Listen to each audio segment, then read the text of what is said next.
Unilateral गायनेकोमास्टिया यानी कि केवल एक साइड का गायनेकोमास्टिया। हेलो फ्रेंड्स, मेरा नाम डॉक्टर अंकित गुप्ता है। मैं प्लास्टिक सर्जन हूं और मैं दिल्ली पीतमपुरा में प्रैक्टिस करता हूं। और आज हम डिस्कस करने वाले हैं गायनेकोमास्टिया का केस जिसमें पेशेंट को केवल राइट साइड का गायनेकोमास्टिया था। यूजुअली गायनेकोमास्टिया के पेशेंट्स को दोनों साइड ग्लैंड होता है, दोनों साइड फैट होता है, बट ये स्पेशल केस है। इन पेशेंट को केवल राइट साइड में ग्लैंड था और लेफ्ट साइड में बहुत ही छोटा सा, बहुत ही मिनिमल सा ग्लैंड था। इनको साथ में फैट भी था और हमने इनके लिए डिसाइड किया लाइपोसक्शन विद ग्लैंड एक्सिजन। तो फ्रेंड्स, गायनेकोमास्टिया यानी कि फीमेल लाइक ब्रेस्ट इन अ मेल पेशेंट, यानी कि फीमेल जैसी छाती बन जाती है एक आदमी में। ये जो प्रॉब्लम है ये बहुत कॉमनली दोनों साइड में मिलती है चेस्ट में। सबसे कॉमनली ये प्यूबर्टी के टाइम पे यानी लड़कों में 13-14 साल की एज में शुरू होती है, या फिर जिम में जो स्टेरॉइड्स लेते हैं या फिर किसी बीमारी की वजह से ये बन सकती है। इसको सर्जरी कराने का इकलौता रीजन कॉस्मेटिक होता है। यदि आपको छाती में पेन हो रहा है इसकी वजह से या पफिनेस हो रही है निपल्स की, तो भी आप ये सर्जरी करा सकते हैं। पर मोस्ट कॉमन रीजन इसको करवाने का होता है अपनी चेस्ट की शेप को बेटर करना। तो आज का जो पेशेंट है, आज की जो सर्जरी जिनमें हमने की है, वो जैसे कि आप स्क्रीन पे देख सकते हैं, इन पेशेंट को राइट साइड में काफी ज्यादा स्वेलिंग है compare to the left side और इसकी वजह से बहुत अनइवननेस है। यूनिलेटरल गायनेकोमास्टिया में हम कोशिश करते हैं कि दोनों साइड की चेस्ट को इक्वल ला सके। इस वजह से हम केवल एक साइड की नहीं बल्कि दोनों साइड की सर्जरी करते हैं, क्योंकि यदि हमने केवल एक साइड की सर्जरी करी तो उस साइड की चेस्ट ज्यादा दब जाएगी कंपेयर टू जो नॉर्मल साइड है। जैसे कि हमने इन पेशेंट में भी किया है, इनका लाइपोसक्शन किया गया है। पहले लाइपोसक्शन करके हम दोनों साइड से फैट निकालते हैं। फैट निकालने के बाद जो ग्लैंड बच जाता है, उस ग्लैंड का इंफ्राएरियोलर यानी जो निपल के नीचे का काला पोर्शन है, उसके वहां पर एक छोटा सा कट निकाल के ग्लैंड निकाला जाता है। जैसा कि आप पिक्चर्स में देख सकते हैं, इनके राइट साइड जो आर लिखा हुआ है, राइट साइड वाला जो ग्लैंड है वो लेफ्ट साइड वाले ग्लैंड से काफी ज्यादा बड़ा है और इसी वजह से इनके सर्जरी से पहले की पिक्चर्स में भी आपको दिख रहा होगा कि राइट साइड की स्वेलिंग लेफ्ट साइड से काफी बड़ी थी।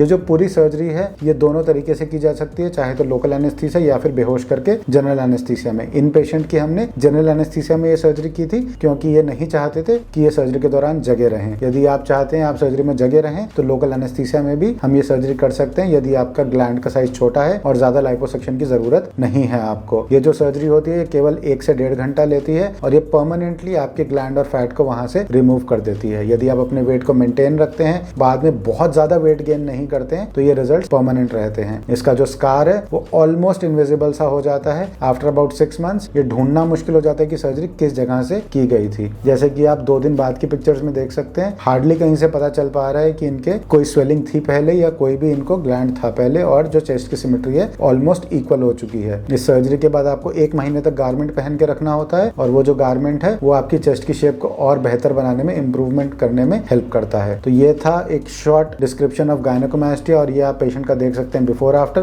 कि कैसा इनका रिजल्ट आया है। यदि आपको या आपके रिलेटिव्स में किसी को भी गायनेकोमास्टिया का इशू है तो आप हमारे क्लिनिक पे, हमारे सेंटर पे कॉन्टैक्ट कर सकते हैं। आप व्हाट्सएप पे अपनी चेस्ट की पिक्चर्स भेज सकते हैं और हम आपको इसके बारे में गाइड करेंगे। Thank you and have a nice day.